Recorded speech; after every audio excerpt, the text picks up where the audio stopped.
लो जी, देखी न्यूज़। प्रत्युषा गरिमाले इतनी बड़ी डिज़ाइनर, पैसा है, सब कुछ है, बड़े बड़े लोगों के लिए काम करा और अंत क्या हुआ? सुसाइड। मतलब अभी तक की जो खबर है उसके हिसाब से सुसाइड। किस लिए? क्योंकि डिप्रेशन था। क्या हो रहा है ये?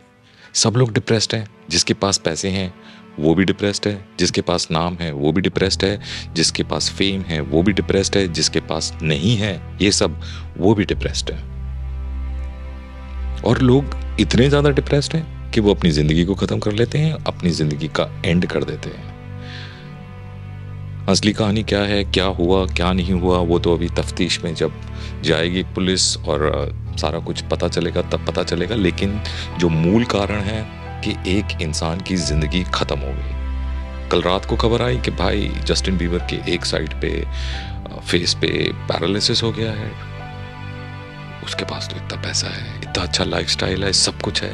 किस चीज़ की परेशानी है, किस चीज़ की टेंशन है, किस चीज़ की एंजाइटी है इन लोगों को? मतलब क्या हो रहा है? मतलब हर कोई इसी चीज़ों में लगा हुआ है। इससे पहले एक और प्रोग्राम आ रहा था एनडीटीवी पे कि भाई सोशल मीडिया से हम लोग कैसे एडिक्टेड हैं। एक भाई बात कर रहा था यंगस्टर से, कितना घंटा बिताते हैं आप सोशल मीडिया पे? कोई बोल रहा था मैं 5 घंटे बिताता हूँ, कोई बोल रहा था 5 घंटे बिताती हूँ मैं, कोई इंस्टाग्राम में बस एक बार बैठ जाता हूँ तो बस करते जाता हूँ। तो लोग एक दूसरे को देख के परेशान हैं, लोग एक दूसरे को देख कर खुश नहीं हैं, लोगों के अंदर एंग्जाइटी आ चुकी है। लोग इतनी ज़्यादा एंग्जाइटी ले आते हैं कि उससे उनका ब्लड प्रेशर ऊपर चला जाता है, सब कुछ हिल जाता है, सोच बदल जाती है, एक हीन भावना पैदा हो जाती है और फिर मतलब इतने बड़े बड़े स्टेप ले लेते हैं लोग कि लोग मर जाते हैं, लोग अपनी जान ख़त्म कर देते हैं, लोग सुसाइड कर लेते हैं। बॉडी बिल्डर है, अच्छा लाइफस्टाइल है, वो मर रहे हैं, हार्ट अटैक हो रहा है, भाई डिप्रेशन हो रहा है। 36 साल की थी मोहतरमा, फिर भी निकल ली। इट्स वेरी सैड कि आज के दौर पे ऐसा समय आ गया है और ऐसी चीज़ें होने लगी हैं। हम देखते हैं और फिर हम ये न्यूज़ भूल जाएंगे कल, क्योंकि कल एक और ऐसी खबर आ जाएगी। सो इतनी सारी हम ऐसी खबरें देखकर, इतनी सारी ऐसी चीज़ें देखकर हम शायद इम्यून हो गए हैं, या हम ये सोच बैठे हैं कि ये तो यार नॉर्मल बात है, ये तो रोज़ की बातें हैं।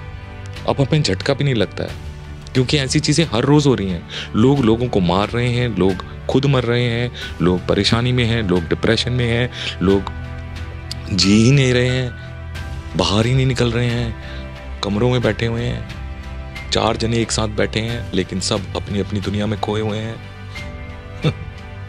हम टेक्नोलॉजी में आगे बढ़ रहे हैं या पीछे जा रहे हैं?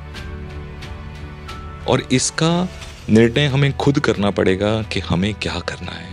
कोई मुझे आकर बोलेगा या मैं आपको बोलूँगा कि भाई ऐसा नहीं करो या ऐसा करना गलत है, तो कोई फ़र्क नहीं पड़ने वाला। मतलब ये डिसीजन मुझे खुद लेना पड़ेगा, मुझे खुद सोचना पड़ेगा और खुद अपनी लाइफ में वो चेंज लाना पड़ेगा, जिससे कि हम इन चीज़ों से बाहर निकलें। और मेरे बताने से ऐसा कुछ नया नहीं कह रहा हूँ मैं, मतलब सबको पता है कि ये हो रहा है, सबको पता है कि इसका कारण क्या है, सबको पता है कि इसका रिजल्ट क्या है, सबको पता है कि ये कितना परेशान करता है आपको, लेकिन फिर भी हम निकल नहीं रहे वहाँ से। मतलब सोते हैं, सोने से पहले हमें मोबाइल चाहिए, पूरे दिन में मोबाइल चाहिए, सो के उठते हैं, उठते ही हमें मोबाइल चेक करना है। अबे तुम कहीं के लैंडलॉर्ड नहीं हो भाई, तुम कहीं के प्राइम मिनिस्टर नहीं हो कि ऐसे इंपॉर्टेंट मैसेजेस आएंगे तुम्हें। लेकिन नहीं, वो परेशानी अंदर घुसी हुई है। आपको ये नहीं देखना कि आपकी ज़िंदगी में क्या हो रहा है, आपको ये देखना है कि दूसरे की ज़िंदगी में क्या हो रहा है, वो क्या कर रहा है, वो कहाँ पहुँचा, उसने क्या खाया, वो कहाँ रह रहा है, वो कहाँ घूमने गया है।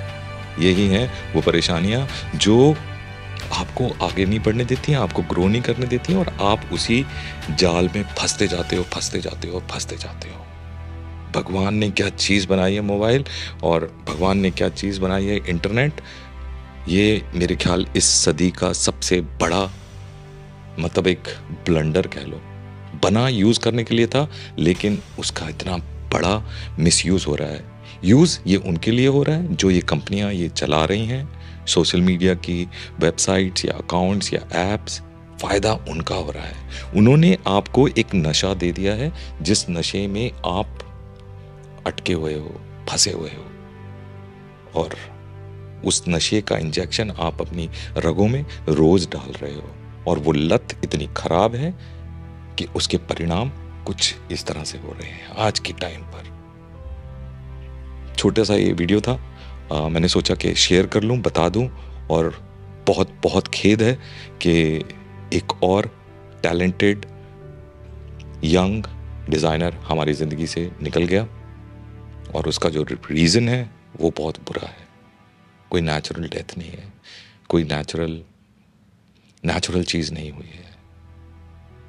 भगवान सबकी आत्मा को शांति दे, और जो जीवित हैं उनकी आत्मा को भी शांति मिले। अगर वो चेंज चाहते हैं अपनी ज़िंदगी में लाना, तो कदम अपने आप ही उठाना पड़ेगा। मिलते हैं फिर हम अगले वीडियो में। Till the next time, take care, bye bye and चाओ।